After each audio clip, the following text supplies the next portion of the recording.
श्री शिवाय नमस्तुभ्यम दोस्तों, स्वागत है भक्ति साधना में।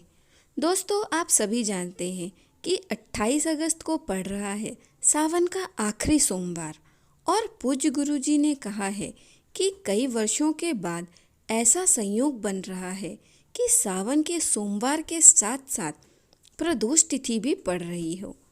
गुरुजी ने कहा है, हम व्यासपीठ से यकीन दिलाते हैं कि एक बेलपत्र और एक कनेर के पुष्प से यह अचूक उपाय करने से तो आपकी जीवन की समस्याओं का अंत हो जाएगा। दुर्भाग्य भी सौभाग्य में बदल जाएगा। आपके भाग्य में अगर धन का योग नहीं है, माता लक्ष्मी को प्राप्त करने का योग नहीं बन रहा है, तो आपका भाग्य बदल जाएगा। पूज्य गुरुजी हमेशा ही सावन के सोमवार को बहुत महत्वपूर्ण बताते हैं, लेकिन इस बार ऐसा संयोग बन रहा है कि सावन का आखिरी सोमवार और प्रदोष एक साथ पड़ रही है और यह उपाय करने से जीवन में धन धान्य की समस्या दूर होगी, बच्चों का पढ़ाई में मन लगने लगेगा, व्यापार में सफलता मिलेगी, नौकरी में आ रही अड़चनें दूर होंगी। जो भी अगर आपके जीवन में समस्याएं हैं वह सब दूर होगी, क्योंकि सोमवार और प्रदोष एक साथ पढ़ने से यह अति दुर्लभ संयोग बन रहा है और इस दिन किया गया कोई भी उपाय कभी भी खाली नहीं जाता है। आप जो भी उपाय महादेव को सामने करेंगे वह निश्चित ही भगवान भोलेनाथ पूर्ण करेंगे और माता पार्वती की आपके ऊपर कृपा होगी। तो आइए चलिए जानते हैं। दोस्तों, ये दो उपाय आप कल यानी प्रदोष के दिन कर सकते हैं। आप सुबह से लेकर शाम तक कभी भी यह उपाय कर सकते हैं। आपको करना क्या है कि एक बेलपत्र ले लेनी है और एक शमी पत्र।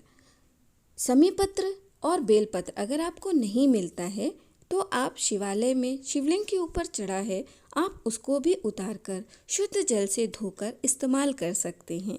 और एक कनेर का पुष्प ले लेना है। पूज्य गुरुजी ने कई बार अपनी कथा में बताया है कि कनेर के पुष्प का महत्व क्या है और सावन के महीने में कनेर का पुष्प भगवान शिव पर चढ़ाने से आपकी हर मनोकामना जो कई समय से पूरी नहीं हो रही हो वह पूर्ण हो जाती है।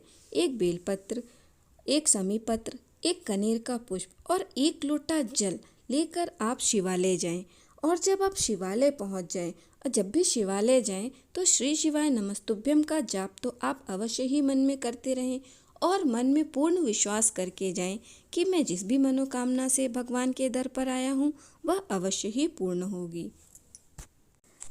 फिर जो आप घर से एक लोटा जल ले गए थे तांबे के लोटे में, उसे आप शिवलिंग पर डाल दें और श्री शिवाय नमस्तुभ्यम का जाप करते हुए आप वह लोटा भगवान शिव पर अर्पित कर दें।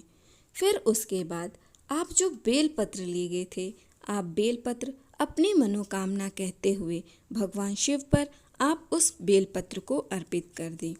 फिर जो आप कनेर का पुष्प ले गए थे, जो कनेर का पुष्प आप लेके गए थे, उसे आप भगवान शिव के ऊपर करें, डाल दें और आपकी जो भी मनोकामना है आप भगवान का स्मरण करते हुए भगवान से कहें, निश्चित ही पूर्ण हो जाएगी।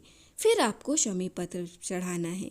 दोस्तों, पूज्य गुरुजी ने अपनी कथा में कई बार कहा है कि शमी पत्र हमेशा आखिरी में चढ़ाया जाता है जब भगवान भोलेनाथ का पूर्ण श्रृंगार हो जाता है, इसलिए आप आखिरी में शमी पत्र चढ़ाएं। ये तीनों चीज़ें अर्पित करके आप वहाँ 5-10 मिनट बैठें और आपकी जो भी मनोकामना है भगवान से कहें, निश्चित ही पूर्ण हो जाएगी। 2 से 3 प्रदोष मात्र आप यह उपाय करेंगे और आपकी सारी समस्याओं का अंत हो जाएगा। दोस्तों, दूसरा उपाय बहुत ही प्यारा और अचूक सा उपाय है। इसमें आपको करना क्या है कि आपको मात्र 5 बेल पत्र ले जाना है और 1 लोटा जल ले जाना है और आपके घर के पास जो भी शिवालय है आप वहाँ जा सकते हैं। जब आप शिवालय में जाएं तो शिवलिंग के पूरे परिवार का, देखिए वीडियो में दिखा रहा है कि शिवलिंग में पूरा उनका शिवजी का परिवार वास करता है। इस प्रकार से जो आप बेलपत्र ले गए हैं आपको एक एक करके भगवान शिव के पूरे परिवार के सदस्यों के ऊपर आपको वह बेलपत्र अर्पित करनी है। तो इस प्रकार से आपको बेलपत्र अर्पित करनी है। पहली बेलपत्र आप भगवान गणेश के स्थान पर अर्पित कर दें। फिर दूसरी बेलपत्र आप षडानंद कार्तिकेय के स्थान पर अर्पित कर दें। तीसरी बेलपत्र आप माता अशोक सुंदरी के स्थान पर अर्पित करें। और जब भी आप बेलपत्र अर्पित करें तो श्री शिवाय नमस्तुभ्यम का जाप अवश्य करते रहें। फिर चौथी बेलपत्र आप माता पार्वती के जो कटी भाग है हस्तकमल उस तरफ आप बेलपत्र अर्पित कर दें। और जो पांचवी और आखिरी बेलपत्र है उसे आप शिवलिंग के ऊपर अर्पित कर दें और श्री शिवाय नमस्तुभ्यम का जाप आप लगातार करते रहें। और फिर जो 1 लोटा जल आप ले गए थे उसे आप बारी बारी पहले गणेश जी के स्थान पर, फिर कार्तिकेय जी के स्थान पर, माता अशोक सुंदरी के स्थान पर, फिर माता पार्वती के स्थान पर और फिर अंत में भगवान शिव के ऊपर आप श्री शिवाय नमस्तुभ्यम का जाप करते हुए भगवान शिव पर अर्पित कर दीजिए। आपकी जो भी मनोकामना है, बड़ी से बड़ी मनोकामना जो है वो आपकी पूर्ण हो जाएगी।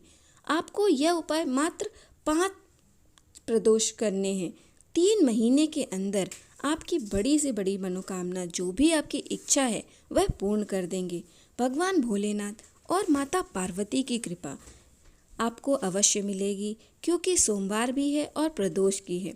सोमवार के प्रदोष में किए गए यह अचूक उपाय निश्चित ही फल देते हैं। आशा करती हूँ मेरे द्वारा बताई गई जानकारी आपके लिए उपयोगी हो। वीडियो को लाइक करें, चैनल को सब्सक्राइब करें, कमेंट में हर हर महादेव लिखें।